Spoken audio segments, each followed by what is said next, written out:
thank you for sharing it now. I thought I did, but Nah, I mm, think I remember that one.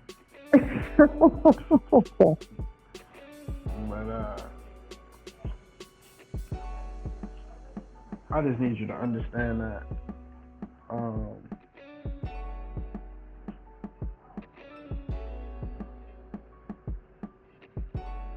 I don't really just like have no habit of leaving nobody. You know, my relationships have long-term relationships have you know died on the vine, if you will. hmm You know, and despite how all that came together, what I refuse to do in any circumstance, no matter the surrounding situation, is to be a detriment to someone. I will not do that. Definitely not if I care about it. And I got too much pride to do that to anybody, even if I don't care about you. Because it doesn't matter if I'm actually a detriment. Because I know I'm never intentionally being one. But your perspective is your reality. And your reality shapes your emotions. And your emotions shape your spirit. And your spirit, if it's out of whack long term, it'll shape your soul and your life around you. The inside reflects outside. So if I feel like I'm going to be a force for good in someone's life, I'll stay forever.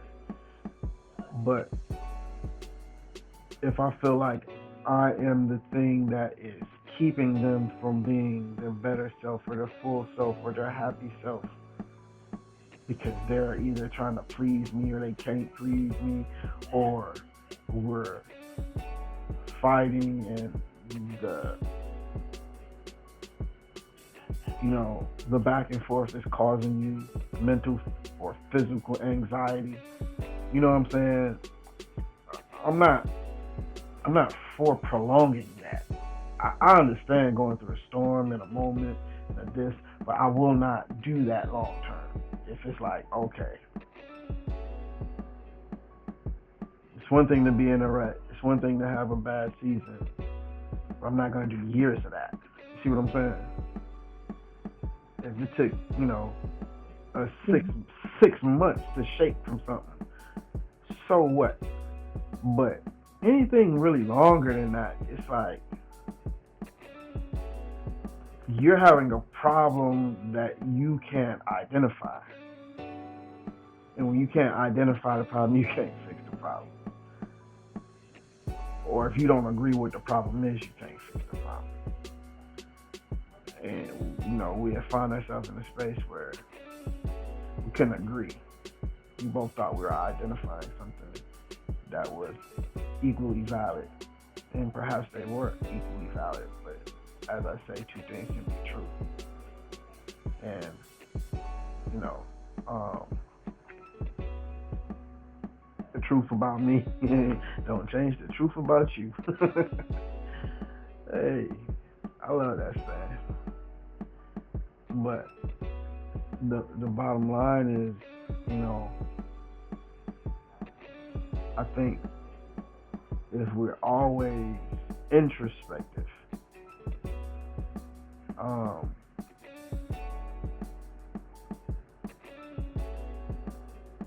you can't do it to the point where that's all you know, because you'll become an echo chamber. And that's why I spoke to your inner voice. You were a little reluctant, to accept, I don't know exactly what the hang up was with what I said when I said it initially. Um, because most people have a negative inner voice. The people who have a positive inner voice, you can't mistake them for anyone else. They're unstoppable. They're motivated. They're happy even when shit's sad for everyone else. When their situation's sad, they're still all right because it would take someone else's negative outer voice to dampen their spirits. They would never naturally do that on their own. So, I try never to be that outside voice to piss on someone's parade, and the feeling of doing that or being that, especially unintentionally, on a regular basis, initially you feel like, oh, I'm sorry, I just imposed. Oh, I'm sorry, but after a certain point, you feel like I can't do nothing right, and that then starts to tear you down internally. You feel like a failure of sorts, and it puts you in a position, like a binary position, where it's like either you feel like shit because you feel like it's something you need to understand that you can't, something that you need to do, or answer you don't have, and it makes you say, okay, am I deficient or insufficient? Or if you have a more protective inner voice, which some people's inner voice is very protective, so they can never admit any fault because the inner voice tells them it's that guy's fault. Fuck those guys, they're against you. They could have made that easy, but they wanted to be hard asses. They wanted to fuck me over. They wanted to make my life hard. Fuck those guys. Well, if that's your inner voice, it's not negative in creating a depression cycle, but it's negative in stunning or arresting your development, because the only way you can develop is to admit fault. That's the only way. That's why they say you learn more from a loss than a win. Because if you win, it don't matter if it was luck or skill. The reality is that you don't know the possibility of what could have gone wrong because it didn't go wrong. You don't know what it's going to take to pull yourself from that situation, and what is guaranteed is you're not always going to win. That's guaranteed. The only thing guaranteed other than that is that you're going to transition at some point. And whether that be alone or, with others, that part is the part that's up to you. But the thing that is driving your inner voice is your spirit. And your spirit has a default, almost like we say you have like a home language, and you think through your first language, even if you know multiple languages. It's the same thing, in my opinion, for spirit.